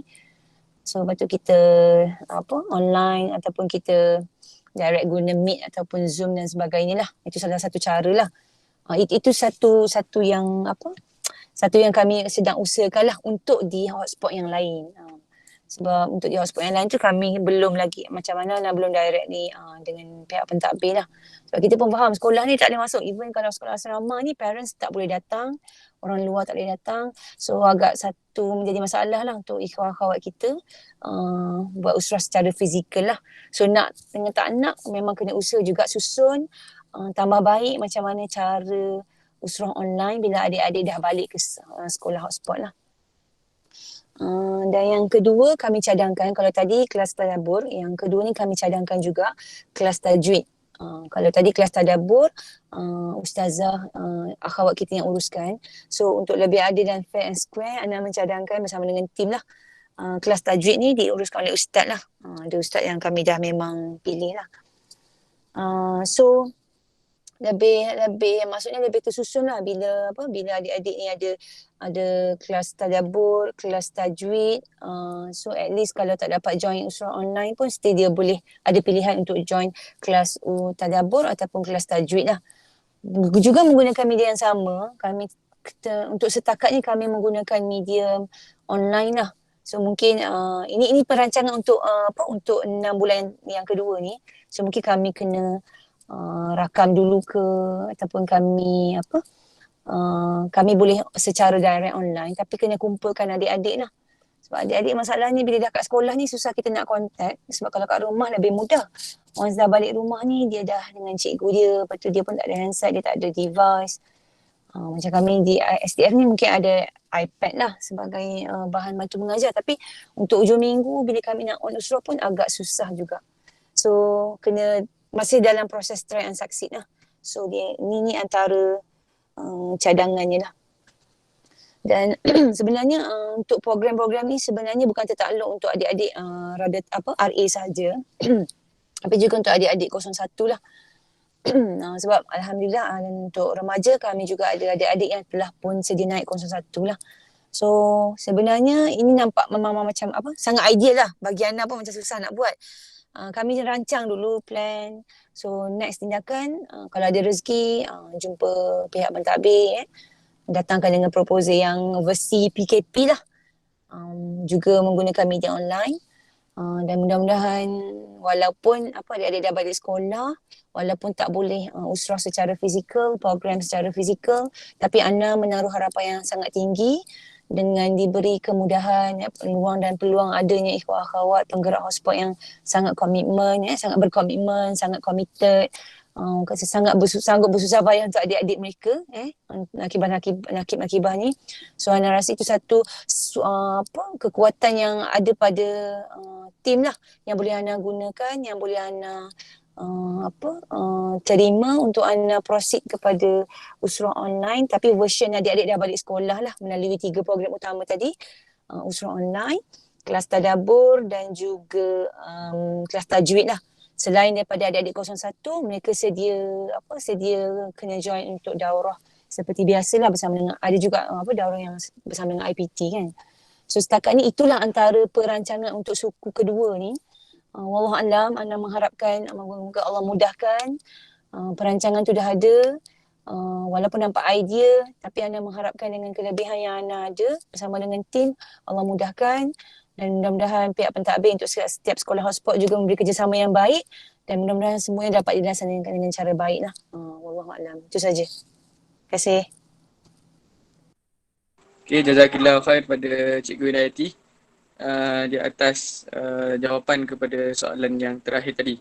Jadi Ana pergi kepada ruangan chat untuk soalan kepada Dr. Amir. Bagaimana nak ukur keberkesanan usrah online yang dijalankan dalam tempoh yang kritikal sekarang dengan masa yang singkat serta kehadiran yang tidak penuh. Persilakan Dr. Amir. Soalan bagi Ustaz Syafiq boleh jawab ni.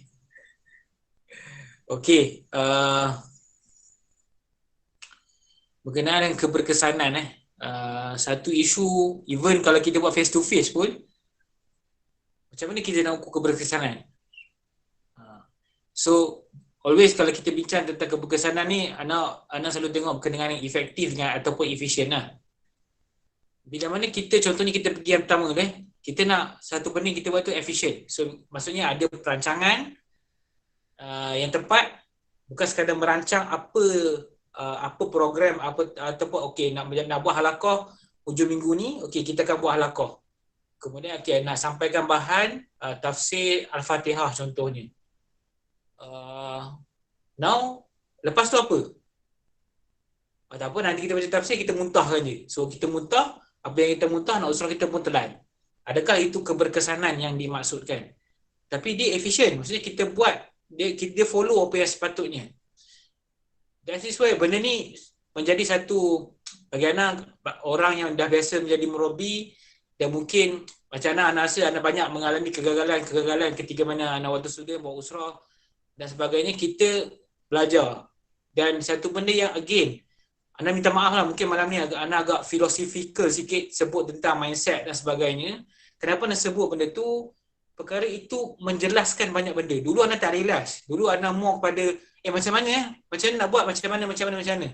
Tapi Ana meyakini bahawa dengan kita percaya dan dengan kita faham, kita percaya dan kita buat tindakan dengan nak buat satu aktiviti yang jelas, kita akan dapat benda yang sepatutnya. Itu yang pertama.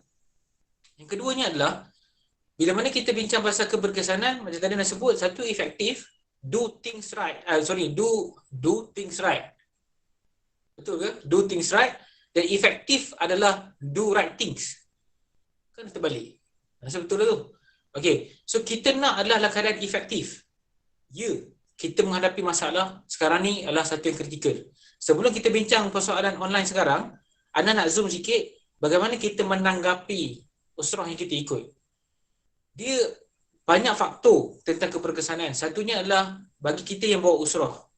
Apa yang kita nak tekankan, bahan apa yang kita nak gunakan, bahan tu nak memberi kesan kepada apa? Adakah dia faktor ilmiah, faktor akal, nak memberitahu ilmu input, ataupun dia faktor iman, faktor keinginan, faktor kepercayaan.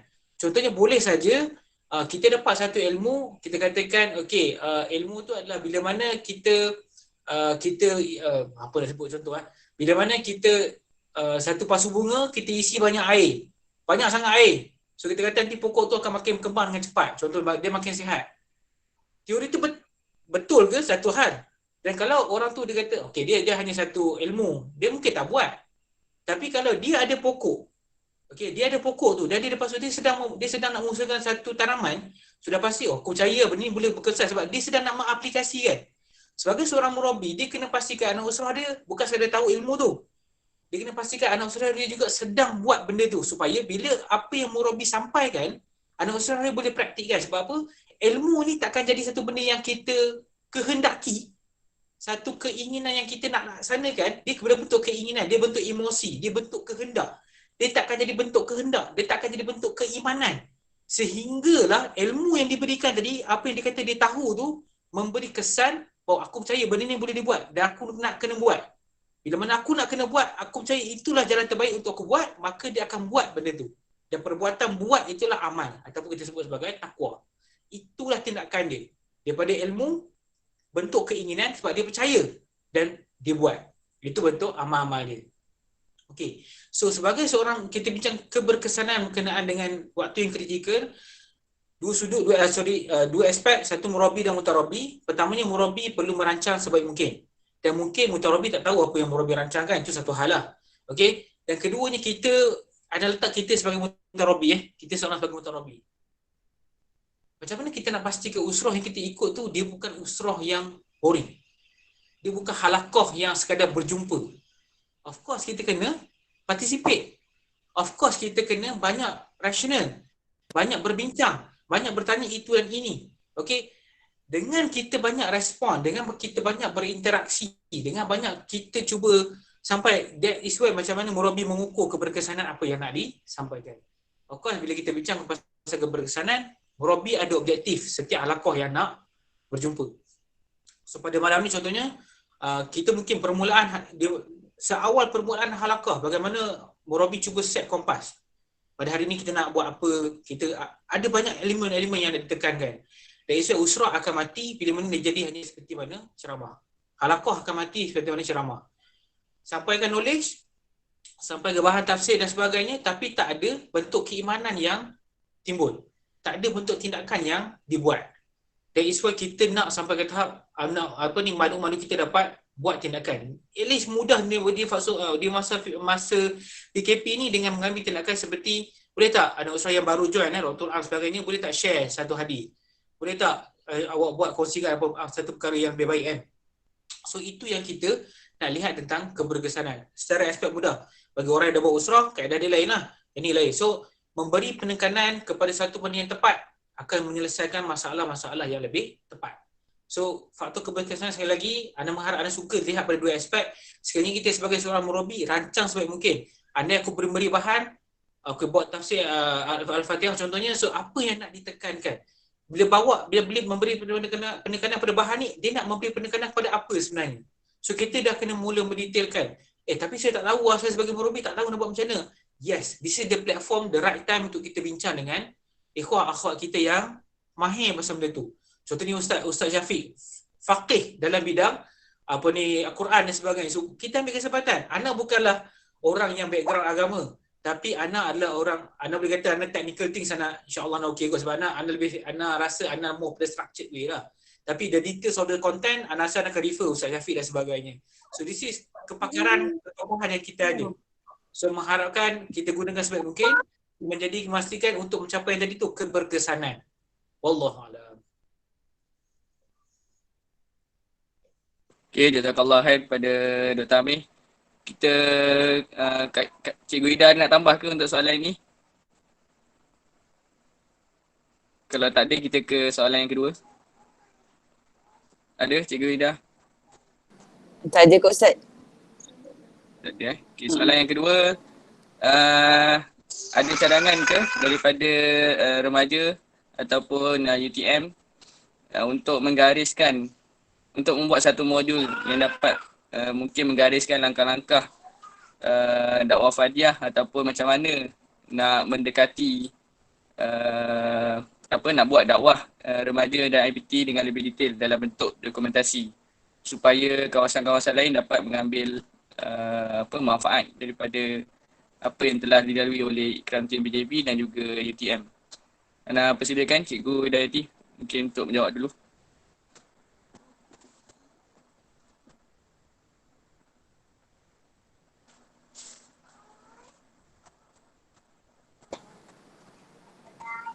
Okay, untuk modul tu, sebenarnya kalau kami di ITBJB, kami memang nak adalah modul-modul yang menjadi panduan dalam urusan usrah di sekolah hotspot. So kami sangat berbesar hati lah kalau ada ikhwan akhwat dari kawasan luar daripada BJB ni untuk bersama-sama mungkin modul yang sedia ada tu mungkin boleh ditambah baik. Mungkin boleh sebab anak aku bilang sebelum ni adalah beberapa ikhwan akhwat dari kawasan yang berbeza datang berjumpa dengan kami, berbincang untuk melaksanakan program yang lebih kurang sama cuma mengikut konteks dan kesesuaian di kawasan masing-masing lah. So Ana secara peribadi sangat suka lah, sangat gembira kalau ada di kalangan ikhwan akhwat yang boleh yang dapat orang kata bersama-sama dengan kami juga BJB untuk orang kata memurnikan lagi modul yang sedia ada lah. Mungkin di BJB boleh kami lakukan seperti modus operandi seperti ni lah, seperti pattern yang remaja buat. Tapi mungkin di kawasan lain mungkin boleh sesuaikan dengan konteks lah, boleh sesuaikan dengan kalau macam di BJB hotspot lah. Kalau mungkin di kawasan lain untuk masjid ke ataupun untuk untuk taman ke, kawasan perumahan ke. So sebenarnya ada je chances peluang untuk kita ni orang kata membuat sesuatu tapi membuat sesuatu especially untuk program usul dan sebagainya, tapi kena sesuaikan dengan lokaliti lah, sesuaikan dengan kawasan lah. Macam seingat Ana, kalau Ana tak silap macam di kawasan Pulai tak silap mereka memang program di masjid kan, Masjid Pulai tu, Pulai Indah ke yang Ustaz Airozi tu kalau tak silap Ana. So antara Ana rasa program yang di masjid yang juga agak hebat lah. Maksudnya dengan kehadiran adik-adik di kawasan tu sangat ramai bila ada program-program di masjid. So maksudnya tak semestinya, mungkin kelebihan kami di BJB ni sekolah lah hotspot. Mungkin di kawasan lain sesuai untuk diimplementkan mungkin masjid, kawasan perumahan dan sebagainya lah. Tapi sekiranya berkenaan tentang modul tu, kami secara peribadi mengalu-alukanlah jika ada ikhwan akhwat yang sudi untuk orang kata berbincang bersama kami, menambah baik yang sedia ada. Ataupun di pihak Ikram Muda sendiri kalau nak menghasilkan modul yang orang kata lebih sesuai untuk diimplementkan di kawasan pun satu yang sangat bagus lah, satu yang sangat baik lah.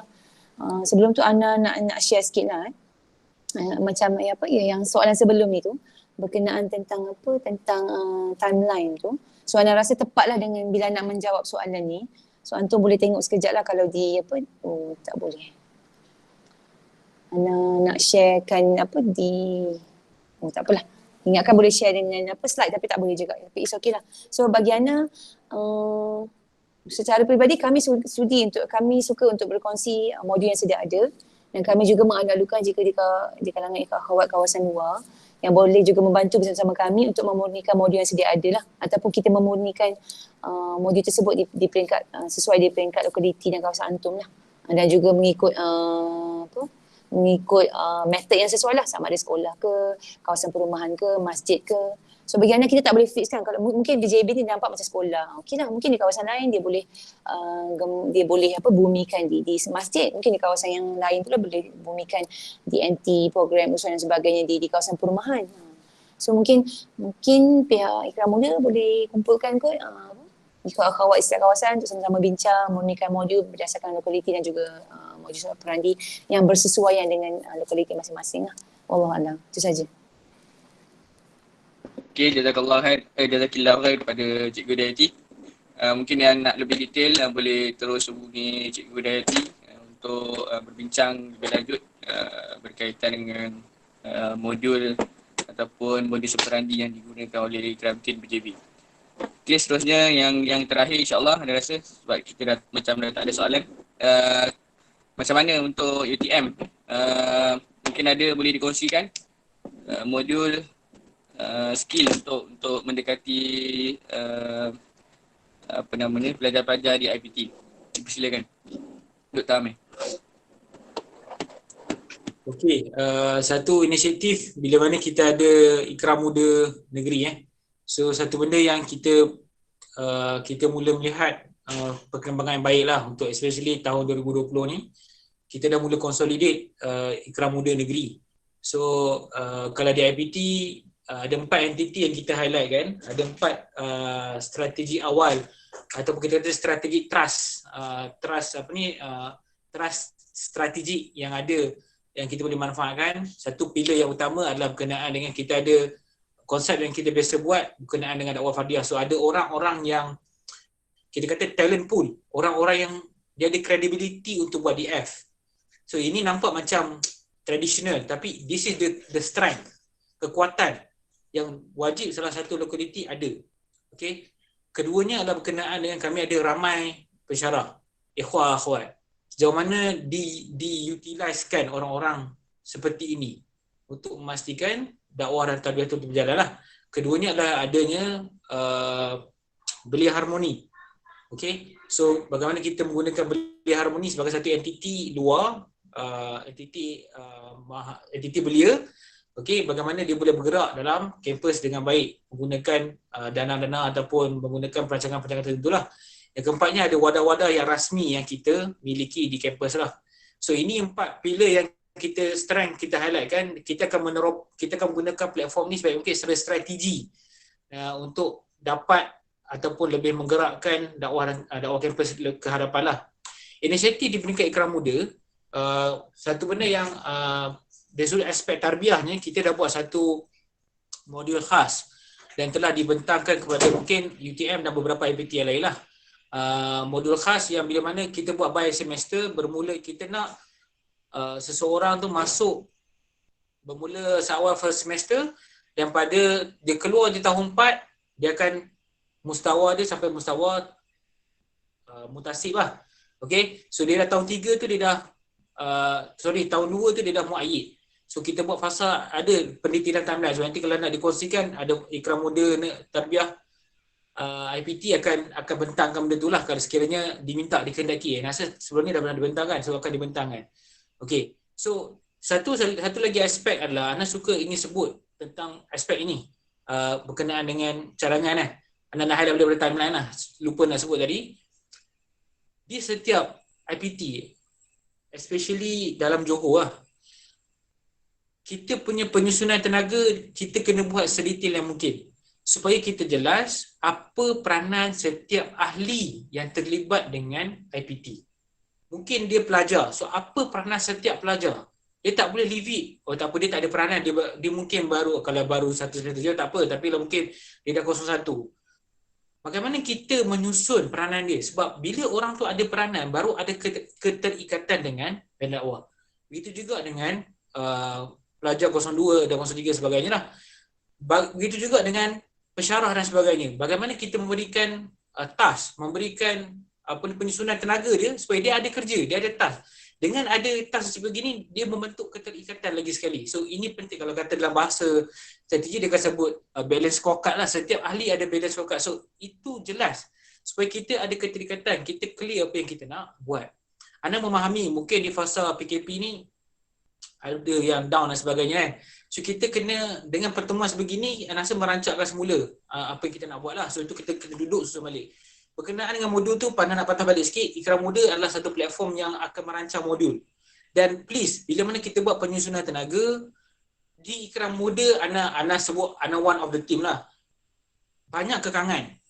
Dan kami memerlukan data, memerlukan banyak info untuk kita buatkan satu perancangan yang tepat dengan keperluan. benda ni bagus untuk kita share, tapi peri pentingnya dia datang daripada ground, kita bincang bawa ke peringkat Ikram Muda. Dan InsyaAllah Ana akan bawa perkara ni kepada Ikram Muda Negeri untuk memastikan ada perbincangan yang berlaku. Dan masalah ni sebenarnya ada masalah lain lagi yang lagi besar lah sebenarnya untuk kita bincangkan, untuk kita perhalusi. Tapi cadangan ni baik, kita buat satu modul yang best practice. Dan ikhwah-ikhwat, Ana meyakini bahawa kita maklum semua ni sebenarnya. Kita nak buat, kadang-kadang kita tertanya macam mana aku nak buat. Aku tak pandai nak buat ni, aku mungkin boleh nak buat tapi macam mana. So, kita tak ada a set of, nama dia, package A, package B, package C, package D untuk kita laksanakan. So, all these things, kalau kita ada, dia ada option untuk ikhwah-ikhwat rasa, okay, dia lebih nak buat yang ni. Dia rasa best practice bagi dia yang ini. Best practice untuk BJB mungkin tak sama dengan best practice untuk Pulai. Best practice untuk UTM mungkin tak sama dengan best practice untuk UTHM. So this is, Ana nak nyatakan bahawa ruang dan relung amal untuk kita dapat pahala amal kebajikan kita establish all these things. So, orang lain melaksanakan dia. Kita kerahkan buah tenaga fikiran kita untuk memastikan dakwah ini berjalan dengan sebaik mungkin. Ana mengharapkan itu. Dan please, kalau kata kami minta data, kalau kami minta respon, Ana mengharapkan antum yang ada dalam grup ni, tadi 50 orang, saya dah tinggal 42, Ana mengharapkan semua orang mampu untuk respon. Dan kita nak buat bukan kerana Ana, bukan kerana Ikram Muda, bukan kerana siapa, kita buat demi Allah dan Rasul. Ini adalah amanah yang kita laksanakan. Dan kita cuba nak pastikan tanggungjawab kita selesai bila mana kita nak bertemu dengan Tuhan. So, modul satu karya cantik, tapi on the ground, please, bawalah info-info kepada kami. Dan mana kami perlukan, please share lah kepada kami. Dan apa yang dibincangkan mungkin terhad sebab kami speculate beberapa orang. Dan kami nak buat satu best practice. Dan itu kita nak mengharapkan kita ada a set of library. Anda percaya benda tu. Once you ada option, you can select which one is the best for you. Kalau you tak ada option, ada satu je program, so you tak ada choice yang lain. Kita tak boleh pilih yang mana yang terbaik suit dengan suatu tempat. Wallahu a'lam. Ana nak tambah sikit boleh tak, moderator?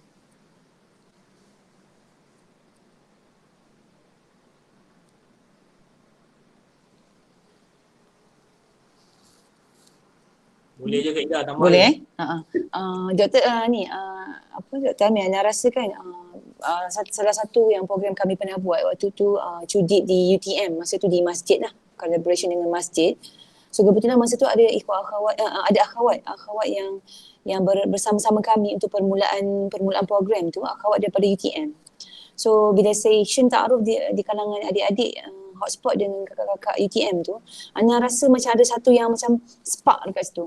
So Ana macam mula dapat idea bersama dengan tim, mungkin kita perlu dedahkan adik-adik hotspot ni, hotspot dengan kalau kita di BJB, of course lah kita dedahkan adik-adik dengan program dengan UTM lah. So mungkin lepas ni mungkin UTM dan remaja boleh collaborate lah, especially untuk adik-adik yang form 5 ni, adik-adik lepasan Judim ataupun adik-adik lepasan form 5, yang mana kita boleh mungkin start dengan program, dah boleh kenalkan dengan kakak-kakak, abang-abang di IPT, especially UTM.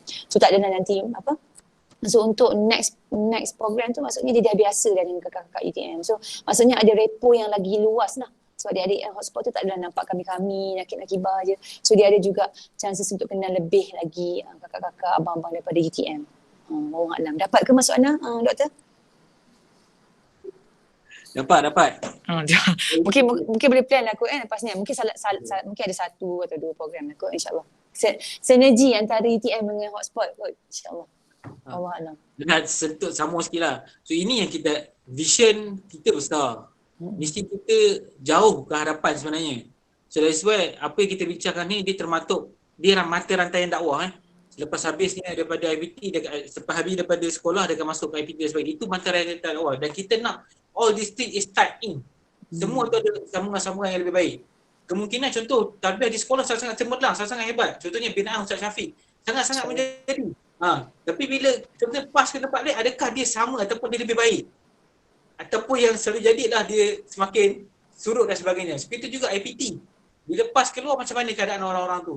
So itu yang kita nak taikkan menjadi lebih baik. Dan itu dalam perancangan insya-Allah, dan sekali lagi anda merupakan feedback daripada semua orang lah. Vision Ikram Muda jauh ke depan, vision Ikram jauh lagi ke depan. untuk merealisasikan dakwah ini. So tambahan Ana lah untuk Ikra Muda mungkin boleh alert sinergi program remaja hotspot dan juga IPT lah insyaAllah. Boleh, insyaAllah. Okey, terima kasih Doktor. Alright. Ada moderator lagi tak? Okey. Jazakumullah khair kepada kedua-dua ahli panel. Mungkin siapa-siapa yang berminat untuk menyumbang idea ataupun secara tak langsung tenaga juga kepada pembinaan modul yang lebih menyeluruh dan detail, bolehlah. Kalau remaja boleh beri nama kepada Cikgu Dayati, dan kalau IPT kepada Dr. Amir lah. Mereka kedua-duanya merupakan konsultan tarbiyah, Dr. Amir untuk IPT, Cikgu Dayati untuk remaja insyaAllah Negeri Johor. So Ana rasa itu saja untuk forum berkaitan dengan tajuk kita pada hari ini, iaitu bagaimana menyentuh hati, tapi kita kupas dari sudut PKP, dua bahagian, remaja dan juga IPT. Mudah-mudahan sedikit sebanyak memberikan apa kita panggil cetusan, idea untuk kita di kawasan masing-masing terus bergerak dengan bersungguh-sungguh, dan dialalukan jika ada sebarang cadangan, bolehlah terus kepada Tarbiyah Ikra Muda Negeri Johor. Dan juga disuka untuk Ana peringatkan semula untuk mendaftar sebab kita akan terus rekod dalam SPI. Siapa yang belum mendaftar boleh berbuat demikian di link yang telah diberikan untuk kita terus rekodkan kehadiran insyaAllah. So Ana mengucapkan sekali lagi jazakumullah khair kepada kedua-dua ahli panel kita yang sudi untuk berkongsi pada kita pada malam ini berkaitan dengan tajuk kita. Mudah-mudahan Allah merahmati, memberikan kita kekuatan kepada semua penggerak-penggerak, khususnya penggerak IPT dan juga remaja, untuk terus bekerja keras melahirkan binaan-binaan baru yang insyaAllah kita sangat yakin binaan-binaan ini, kader-kader inilah yang akan menjadi pewaris, pelapis, penerus kepada generasi dakwah ini insyaAllah. Ana selaku moderator mengucapkan jazakumullah khair, terima kasih kepada semua yang bersama-sama pada malam ini sehingga ke akhirnya, dan mohon maaf bagi pihak penganjur di atas segala kekurangan, kesulitan yang berlaku, terlebih masa. Mudah-mudahan banyak manfaat yang kita dapati insyaAllah. So Ana tangguh sesi kita pada malam ini dengan kafaratul majlis dan suratul Asr.